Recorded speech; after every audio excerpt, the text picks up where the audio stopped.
Bom, virando a página, a gente muda de assunto agora. Apesar dos políticos da base do governo comemorarem o aumento do salário mínimo, diversos militantes criticaram o reajuste de R$18. A Central Única dos Trabalhadores, que fez campanha para Lula, emitiu nota dizendo que não vai se contentar com a proposta atual e afirmou que não aplaudirá os políticos. Sérgio Nobre, líder da CUT, citou um estudo para dizer que o salário mínimo deveria ser de R$1.382, 62 a mais do que o anunciado. Após a vitória de Lula nas eleições, a CUT chamou o petista de defensor da classe trabalhadora. Mas com você, Zé, como é que será que o presidente vai lidar com esse fogo amigo? Pois é, olha, o senador Paulo Paim é um tradicional defensor do salário mínimo, tem vários projetos nesse sentido, fez contas e já chegou assim a várias conclusões, inclusive que o salário mínimo para comprar a cesta básica teria que ser ali próximos de R$4.000, né? É a realidade. Uma vez aqui em Brasília, um candidato ao governo de Brasília, ele prometeu acabar com todos os semáforos aqui, desculpa, os pardais, né, que são as câmeras que multam. E ele ganhou. Aí, numa conversa com um dos secretários, eu perguntei ao secretário de Mobilidade, mas ele vai mesmo tirar todos os pardais da cidade? E o secretário me respondeu, nada. Quando ele entrar lá e ver qual é o faturamento desses pardais, ele não abre mão. E aí me mostrou números esquisitos de que o faturamento em multas aqui em Brasília passa e muito a arrecadação com a IPVA e com os impostos, né? É uma arrecadação muito grande. Então, a mesma coisa, promete fora do governo. Quando Lula chegar no governo e encontrar uma situação da Previdência e gastos públicos, cada real de aumento no salário mínimo é uma despesa muito brutal no orçamento geral da União. O governo tem que repor. Mas acontece que Lula não é novato em executivo, ele está no 3º mandato dele, mas acompanhou de perto o mandato inteiro da Dilma e outra metade do mandato da Dilma. Ele sabia, então houve má fé nessa promessa. É a mesma promessa não cumprida de reajustar as tabelas de contribuição do imposto de renda pessoa física. Senhores, renda? 2 salários mínimos? Que isso? Isso não é renda, isso é crédito alimentício, que a justiça considera de maneira toda especial e de que não se pode tomar, não se pode descontar. Crédito alimentício é sagrado. 2 salários mínimos, a partir daí pagar imposto de renda, como se fosse renda, isto é grave. E é outra promessa. Ele falou em R$5.000. Eu acho que R$5.000 ainda é um valor baixo demais para começar a pagar imposto de renda. Mas por que não muda? Porque a base da pirâmide é a que mais arrecada. O PT tem um projeto imbecil, eu acho, de cobrar 40%. Isso é tomar dinheiro dos outros. É uma super alíquota de 40% do imposto de renda pessoa física para quem recebe mais de R$100.000, 90, R$100.000. Só que isso aí são poucas pessoas no Brasil, existem os que têm esse salário, principalmente diretores das estatais, têm salário de 100 mil, mais de 100 mil, presidentes mais de 200 mil, mas a arrecadação é pequena nesta super alíquota que o PT defende. O grosso da arrecadação está ali, na base da pirâmide, que é exatamente o trabalhador. Então, eu repito, 2 salários mínimos são crédito alimentício, não para taxar e cobrar imposto como se fosse uma renda. Agora, esse reajuste do salário mínimo, era melhor nem dar o reajuste, porque aí não passaria essa vergonha de sancionar uma esquisitice dessa, né? Alan Gani. Muito bem, né? Claramente houve um estelionato eleitoral aí, uma fake news, porque ele prometeu muito acima do que ele está dando. Salário mínimo, qual que é o problema? O problema é que várias contas do setor público estão indexadas ao salário mínimo. Então significa que se o salário mínimo sobe, essas contas do funcionalismo, de aposentadorias, de benefícios também, aumentam. E o problema é que o Brasil está numa grave situação fiscal. E este governo pouco fala desta situação fiscal. O que fazer para enxugar esta máquina pública e aí, eventualmente, aumentar o benefício? Querem dar um aumento de benefício sem ter a contrapartida, como se dinheiro nascesse em árvore. E sabe qual é o problema disso? Dar um aumento do salário mínimo numa situação fiscal como essa que a gente vive pode potencializar a inflação. E a inflação é um imposto mais perverso que tem, porque ele é um imposto silencioso e que transfere renda dos mais pobres para o governo. O aumento do salário numa sociedade não se dá na caneta. Se fosse na caneta, numa canetada, a Venezuela não teria nenhum problema, né? Porque eu determino lá um salário mínimo de 5 mil e acabou. Não é assim que a coisa funciona. Para aumentar o nível de salários numa sociedade, e o salário é o preço da mão de obra, e o preço é uma resultante, depende do nível de emprego, depende do crescimento econômico. Variáveis que pouco o governo do PT tem falado. Como trazer crescimento econômico, como ajustar a inflação, que é o maior inimigo dos baixos salários para as populações de baixa renda. Tem um outro ponto do ponto de vista econômico, né?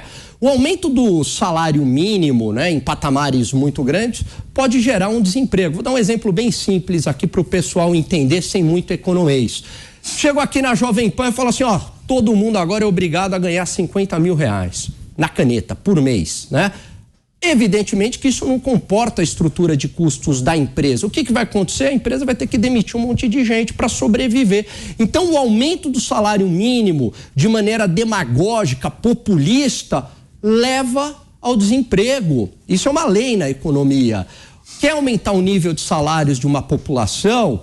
Busque políticas que gerem emprego. Não atrapalhe o funcionamento do setor privado. Deixe o Banco Central agir com independência para controlar a inflação, o maior inimigo do salário, da perda de poder de compra da população. Mas é muito mais fácil fazer essa demagogia barata.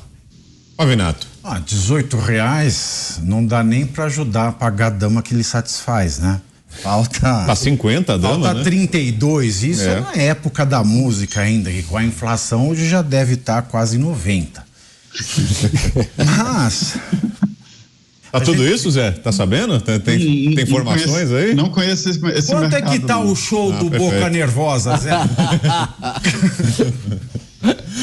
Boca Nervosa tem um programa de rádio e ele vem sempre aqui em Brasília cantar as músicas dele.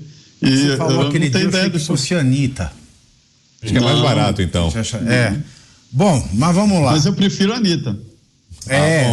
Ela no último clipe ela faz um Boca Nervosa danado lá, né, Zé? Bom, o salário mínimo ele aumentou R$18. Pois bem, já tinha subido em janeiro, 1º de janeiro, de 1.212 para 1.302, ou seja, um aumento de R$90. Esse aumento ele foi originado pela medida provisória número do final de 12 de dezembro do ano passado, ou seja, uma medida provisória do presidente Jair Bolsonaro. O que aconteceu? No debate presidencial, o Lula ele já tinha criticado, né, essa proposta de aumento pífio do mínimo. Então isso foi uma bandeira de campanha do Lula. Agora vai dizer que o Lula não sabia, que ele não podia prometer? É claro que ele não sabia. Ele não é nenhuma pessoa alienada politicamente, muito pelo contrário. Essa questão do eu não sabia é um vai quem cola para enganar a trouxa. Então, se você acha que o Lula não sabia, que não podia prometer aquilo que prometeu, você é trouxa ou você se finge de. A CUT, que é uma aliada histórica do PT, desde sempre, em todas as horas, ela ficou realmente revoltada. E não foi só a CUT, não. A Força Sindical também ficou revoltada. A UGT, que é a União Geral dos Trabalhadores, também ficou revoltada. E eles ficaram revoltados não só pelo valor irrisório de R$18. R$18. Porque veja, olha a conjuntura. Os servidores federais tiveram aumento, o presidente, o vice, todos os ministros do presidente, deputados, senadores, que não tiveram só aumento de salário, tiveram aumento do seu cotão de auxílio moradia, sendo que eles já têm apartamento funcional, passagem aérea, ou seja, tudo aumentou. Quando o Lula ele entrou para presidente, ele falou o seguinte, que ia manter as promessas de campanha, já sabia da conjuntura econômica, mas mesmo assim ele aumentou de 24 para 37 ministérios. Se a gente falar de 1.000 empregos por ministério, estou jogando baixo, tá? Porque tem ministério como o Ministério da Educação que tem mais ou menos 350 mil funcionários. Estou pegando ministérios pequenos. Se a gente falar acanhadamente, a gente já está falando de 13 mil empregos diretos, né, com benefícios, com salários, etc. e tal. E aí você dá esse monte de aumento, ainda por cima você libera valor do orçamento de 2023 para 263 parlamentares em início de mandato, o que é proibido por lei. Ou seja, tem dinheiro para absolutamente tudo. Tudo. Ele disse, eu sou um presidente sem palácio. Ele chegou, fez a mesma coisa que fez em 2003, mandou reformar o Palácio do Planalto. E para isso tem dinheiro. Tem dinheiro assim, no estalar do dedo. E o trabalhador, o trabalhador, que é o pretenso protagonista do Partido dos Trabalhadores, Partido dos Trabalhadores, que fez a festinha de aniversário, mas nenhum trabalhador podia ir, porque nenhum trabalhador brasileiro tem R$20 mil para entrar num jantar. Aliás, quem ganha um salário mínimo não consegue se desfazer de 500 para ir lá, para pisar no Olimpo dos deuses do Partido dos Trabalhadores, que ignora e rechaça e fala, bom, eu não preciso de você para o jantar porque você não tem dinheiro para estar no aniversário de um partido que pretende ser seu. A gente vê que não é. Já imagina, meus queridos amigos Trindade, Brown, Alan Gani, audiência, como é que os dirigentes das centrais sindicais, CUT, UGT, Força Sindical, olharam para os trabalhadores e falaram, olha, tem R$18 de aumento, isso a gente conseguiu do nosso aliado Partido dos Trabalhadores, partido que é de vocês, mas vocês não podem ir no jantar porque vocês são a ralé. E aí vem R$18 de aumento, vendo tudo isso que está acontecendo em Brasília. Porque hoje não é 2002, quando o Lula concorreu pela primeira vez. Hoje não é 2006, quando ele concorreu pela segunda vez. Hoje é 2023, quando as pessoas têm acesso à informação, porque tem internet, tem um smartphone, conseguem levantar tudo. Então você não faz um discurso e engana um público, porque todo público tem toda a informação se quiser.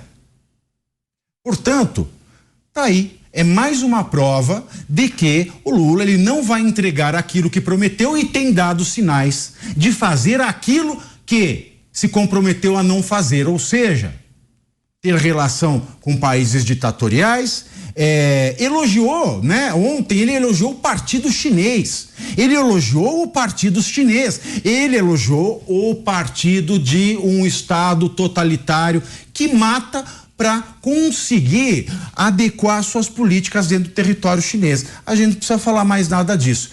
E é por isso que cada vez mais a Frente Ampla está assustada com ele. Vamos ver até que ponto o Lula ele é tolerado pelas instituições. Agora, Zé, será que diante dessas críticas dos sindicalistas, o governo pode tentar adotar alguma medida para justamente reparar esse dano, fazer algum aceno a esse grupo? Tem várias pautas aí reivindicadas, né, pela própria CUT, por outros sindicatos, né, pautas de interesse desses grupos, né? A gente falou dia desses aqui sobre regulamentação dos aplicativos de transporte, a volta do imposto sindical, que é uma reivindicação até anterior ao próprio governo, né? Desde a época do Michel Temer, quando foi aprovada a reforma, tem essa reclamação dos sindicatos. Será que para tentar reverter as críticas agora por causa do salário mínimo, o governo pode tentar tomar alguma medida para fazer um aceno a esses grupos, Zé? Sim, olha, Vitor, o presidente Lula, ele reorganizou ali o Palácio do Planalto, abriu novas frentes, novas linhas de caminho para o Palácio do Planalto, né? Que antes o Palácio ficava meio distante de tudo. Era impossível chegar com a proposta indecente para o presidente Jair Bolsonaro, porque precisava passar por ministros que eram todos generais. O ex-secretário de imprensa do Palácio do Planalto despachava com a algema em cima da mesa. Se houvesse uma proposta indecente, já saía de lá algemado, até porque ele é coronel, né? Então, essa é a diferença. E entre as aberturas está exatamente Gilberto Carvalho, que vai organizar, essa é a ideia, que seja o interlocutor, e vai organizar e abrir espaço para essas frentes, né, chamados movimentos populares. Então, há diálogos com os sindicatos. Olha, o governo aqui brasileiro só não está de novo naquela república sindicalista, aquele monte de sindicato, ministros, secretários, porque o governo Lula está fraco, está frágil e não tem condições nem de montar o próprio governo. E é por isso que ele recorre a partidos e os partidos indicam sem possibilidade do presidente dizer não. Veja que ponto, quer dizer, ele vai dirigir um governo que não é dele, é um indicado pelos partidos políticos. Então, exatamente para se contrapor a essa linha é que está sendo criado um caminho, uma abertura para negociar com esses chamados movimentos sociais, todos eles, MST, o movimento de sem teto, né? Todos eles terão uma linha de conversa, uma linha de financiamento, inclusive para a casa própria. Isso está sendo articulado no governo. O que eu não consigo entender é porque esta distinção, e se para dialogar com o governo precisa montar ou criar um movimento social, né?